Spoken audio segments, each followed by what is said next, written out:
Popes are often remembered for some standout element in their lives or pontificates. Benedict XVI was the professor and theologian. John Paul II has been remembered as the Pope of the family. John XXIII as the smiling Pope or the good Pope. So how will Pope Francis be remembered? Pope Francis's priority was stated, I think, at one of the general congregations before he was elected, which is a church that is not stuck in on itself, but knows how to go out and reach out, what he calls the peripheries. The Pope of the Peripheries. But he wasn't just focused on reaching out to people in the city slums or at the geographical ends of the earth. He was speaking also about people who are on the margins, who are marginalized in other ways. The disabled, the mentally ill, the homeless, abuse victims. All of these groups of people, he went out of his way to meet with prisoners during his pontificate. And so when he preached about Christians, about Catholics having care for the poor, about going out to the peripheries, he did the same. He didn't just speak about it, he did it. He's not from the left, he's not from the right. He wanted to cancel the globalization of indifference. I mean that you cannot stay calm while people are suffering near to you. I think this is very Christian.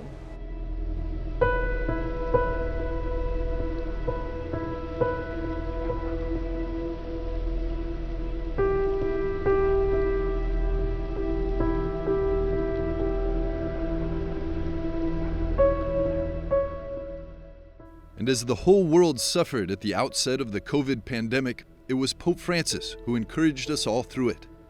Who could forget the extraordinary moment of prayer in St. Peter's Square when he addressed the desolation and uncertainty of billions and offered all of humanity up to God's protection. From this colonnade that embraces Rome and the whole world, may God's blessing come down upon you as a consoling embrace. Lord, may you bless the world, give health to our bodies, and comfort our hearts. From his pulpit here in Rome, but also during his travels around the world, he instructed, he counseled, and he prayed, never missing an opportunity to proclaim God's unbounded mercy. Judging that attention to those most in need, people have long referred to him as the Pope of Mercy. Pope Francis based many of his actions and activities in the corporal and spiritual works of mercy. He constantly comforted the sorrowful, reached out to the poorest of the poor, visited the sick and those in jail. Pope Francis made the unexpected decision even to call an extraordinary Jubilee Year of Mercy for 2016. And on the occasion, he also sent out missionaries of mercy, priests given a special mandate to go out in his name to preach mercy and especially to hear confessions and bring God's forgiveness to the people. Father Roger Landry was one of them. Being a missionary of mercy has given him the chance to gauge the legacy of Pope Francis among the people. I think Pope Francis' inheritance will be threefold. First, it's going to be his priority for mercy, which he showed in terms of his own personal life as well as in sending out the missionaries of mercy and calling a Jubilee for mercy. The second is not forgetting anybody. He really cared about those on what he called the existential peripheries, and he focused on them perhaps even more than those on the center. And then third, I think he will be known for what he said to the youth of the world in Brazil in 2013. He encouraged them to go out and hacer lío, Spanish for make a mess. And he has caused a little confusion himself by some of his decisions, as well as by some of the things that he hasn't paid attention to. And so whoever his successor is will have to bring a little bit of order to the lío, or to the chaos that Pope Francis himself promoted. The Pope of Mess. Some say he was just a shepherd, leaving the 99 to go after the one lost sheep. Once I asked the Pope if he was worried that the fact that he was speaking mainly to the ones who are far away and that the ones who are closer feel a little bit alone. And he said, well, if the people are really closer, they are happy that I'm speaking with the ones that are far away.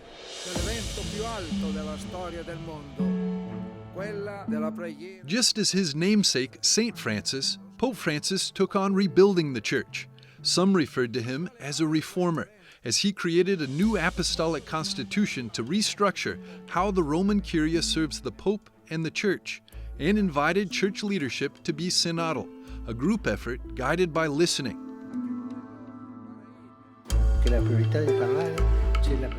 And his changes weren't just structural, they were meant to reform hearts. I asked once if he has the perception that he was changing the culture, the Catholic culture, and he said that all the lay people, especially the lay peoples who are Catholic, change the culture because they give hope and they give perspective. And I think that this is what he was trying to say with this pontificate, to give hope and also to give a long perspective, not only a perspective of today.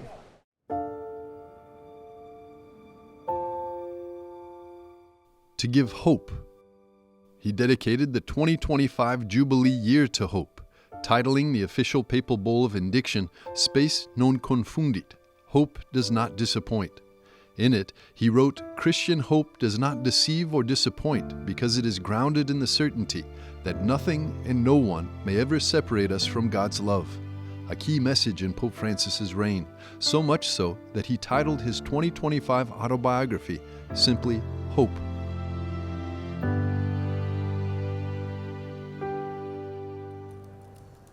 Hannah Brockhouse covered most of his pontificate as Catholic News Agency's senior Rome correspondent, studying him day in and day out for the better part of a decade. If you look at the latter years, I think you could also call him the Pope of Peace.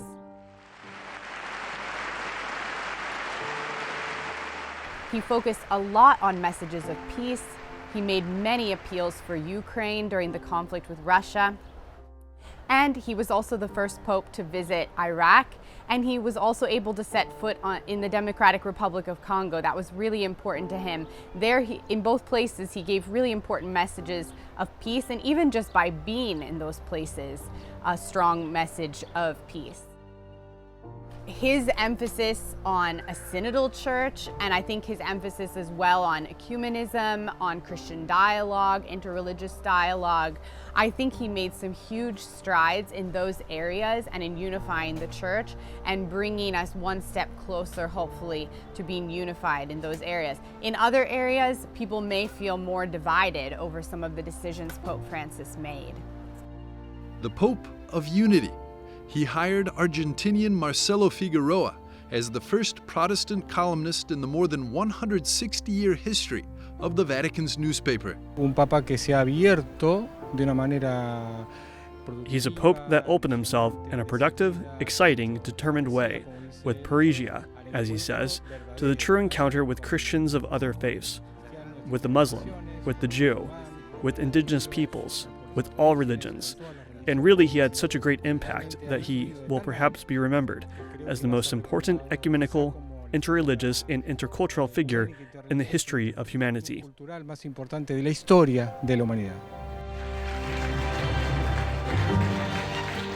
Whether he's remembered as the Pope of the Peripheries, the Pope of Mercy, the Pope of Mess, the Reformer Pope, the Pope of Hope, the Pope of Peace, or the Pope of Dialogue, he will always be the first Pope Francis, the Pope who always asked that the world not forget to pray for him.